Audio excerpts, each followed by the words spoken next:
Station আবার কখনো মসজিদের এলইডিতে ভেসে উঠছে আওয়ামী লীগ আবার ফিরবে, সেটাও আবার ভয়ঙ্কর রূপে।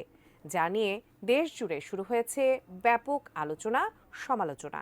কিন্তু সত্যি কি দেশের রাজনীতিতে কামব্যাক করতে পারবে আওয়ামী লীগ? পারলেও কিভাবে? বিস্তারিত থাকছে আরিফ হাসানের প্রতিবেদনে।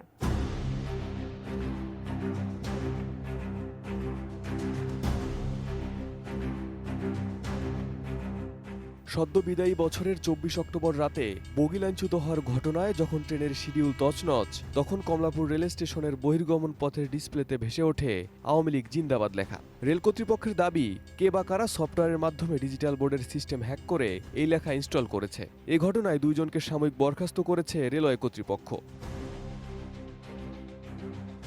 একই ঘটনা খুলনা রেলওয়ে স্টেশনেও। গত ১৪ ডিসেম্বর খুলনা রেল স্টেশনের মূল ফটকের সামনে ডিজিটাল ব্যানারে ভেসে ওঠে ছাত্রলীগ ভয়ঙ্কর রূপে ফিরবে, জয় বাংলা, জয় বঙ্গবন্ধু, শেখ হাসিনা আবার আসবে। পরে স্থানীয়দের মাধ্যমে খবর পেয়ে বৈষম্য বিরোধী ছাত্র আন্দোলন এবং স্থানীয় বিএনপি নেতাকর্মীরা রেল স্টেশনে বিক্ষোভ করেন। খবর পেয়ে ঘটনাস্থলে এসে পুলিশ জিজ্ঞাসাবাদ করে রেল স্টেশন থেকে একজনকে আটক করে।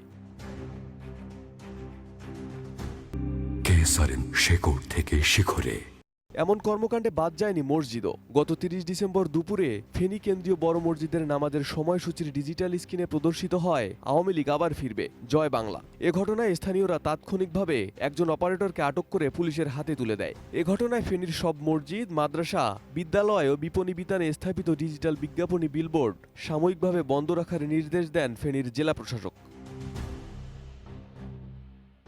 এবার এমন ঘটনা ঘটল চুয়াডাঙ্গার একটি প্রাথমিক বিদ্যালয়ের ডিজিটাল স্ক্রিনে। নতুন বছরের শুরুর দিনে জীবননগর উপজেলার একটি সরকারি প্রাথমিক বিদ্যালয়ের মূল ফটকের ডিজিটাল সাইনবোর্ডের স্ক্রিনে ভেসে ওঠে আওয়ামী লীগ আবার ভয়ঙ্কর রূপে ফিরবে। এসব ঘটনায় স্থানীয়দের মধ্যে চরম উত্তেজনা বিরাজ করছে। স্থানীয়রা এসব ঘটনাকে হুমকি হিসেবে দেখছেন।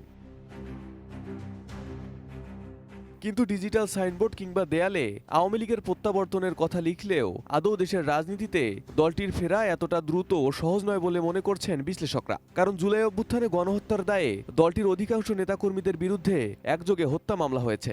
আর এই হত্যা মামলার বিচার না হওয়া পর্যন্ত আওয়ামী লীগের রাজনীতিতে ফেরার কোনো সুযোগ নেই বলে জানিয়েছেন বৈষম্য বিরোধী আন্দোলনের অন্যতম সমন্বয়ক ও তথ্য উপদেষ্টা নাহিদ ইসলাম। এই যে হত্যাযজ্ঞ হয়েছে এবং গত ১৫-১৬ বছরের যে দুর্নীতি, দুঃশাসন, লুটপাট এবং ভোটাধিকার হরণ, এর জন্য অবশ্যই আওয়ামী লীগকে বিচারের কাঠগড়ায় দাঁড়া করাতে হবে, যেটার কার্যক্রম শুরু হয়েছে।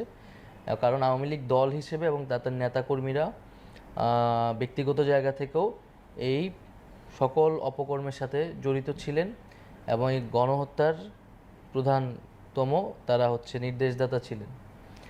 তো সেই জায়গা থেকে তাদের যে হত্যাগুলো তারা করেছেন এবং যে অপকর্মগুলো করেছে সেটার জন্য তাদেরকে বিচারের মুখোমুখি করা, বিচার প্রক্রিয়ার পরেই আসলে এটা বলা যাবে যে আওয়ামী লীগের রাজনীতি কতটুকু থাকবে বা থাকবে না, এবং জনগণই সেটা সিদ্ধান্ত নেবে।